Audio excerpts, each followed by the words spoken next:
언어 발달 지연이 있는 아이들한테 무엇을 해주면 나중에 좋아질 수 있을까? 여러분과 함께 알아보겠습니다. 안녕하세요. 저는 소아청소년과 전문의이고 한 20여 년 전부터 언어 발달이나 난독증 그런 문제를 가지고 있는 아이들을 주로 보는 소아과 의사입니다. 보통은 발달이라는 부분은 태어나서 점점 더 진행해서 발달하게 되는 건데, 특히 언어 부분에서 자기 나이에 맞지 않게 언어 발달이 늦어져 있는 경우를 이야기합니다. 언어 발달 지연이 있는 아이들은 대개 학동기가 돼서 학교에 들어가게 되면 읽기 학습에 문제를 일으키게 됩니다. 결국 읽기가 안 되면 지식을 습득하는 공부를 하기가 어려워지기 때문에 학업 성취도, 학업 성적이 좋을 수가 없습니다.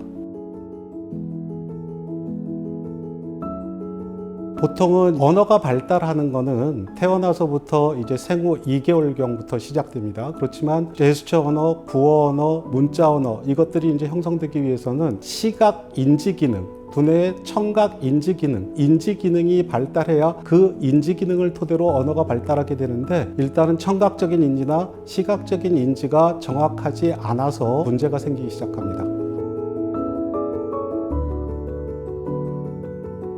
언어 발달 지연을 우리가 생각하고 검사하고 치료하는 대상을 찾을 때 언어 발달이 자기 나이 수준에 맞는지 맞지 않는지를 먼저 생각해야 되는데요. 정밀 검사를 하기 전에는 사실 어느 정도의 발달 지연이 있는지를 알기가 힘들죠. 그렇지만 부모님들께서 일반적으로 우리가 이제 생각할 수 있는 거는 특정 시기에 어느 증상이 나타나면 이건 검사를 생각해야 된다라는 그런 대략적인 기준은 있거든요. 보통 돌 이전에는 눈 맞춤이 안 되고 상호작용이 별로 좋지 않은 그런 상태일 때 일단 제스처 언어 발달부터 지연되고 있지 않나를 생각해야 되고요. 그 다음에 옹알이의 시작도 처음에는 모음의 소리부터 시작해서 자음이랑 모음이 붙어 있지만 반복 음절 형태로 바바, 마마, 파파 이런 형태의 음절들이 나와야 되는데 그 음절이 제대로 나오지 않는다. 그 다음에 돌 정도가 됐는데 반복 음절이 아닌 엄마, 아빠 이런 식의 단어들이 나오지 않는다. 그러면 일단 지연을 생각할 수 있고요. 돌이 지나서 조금 더 큰 나이가 되었을 때는 보통 놀이 수준을 보고 판단하면 됩니다. 놀이를 할 때 또래 아이들과 놀이를 하는 과정에서 놀이의 의미를 이해하지 못한다 그러면 놀이에 참여할 수가 없죠. 그러니까 놀이 수준이 또래 수준이 되지 않는다 그러면 이건 의사소통에 문제가 있을 가능성이 높다라고 볼 수 있기 때문에 검사를 필요로 하게 됩니다.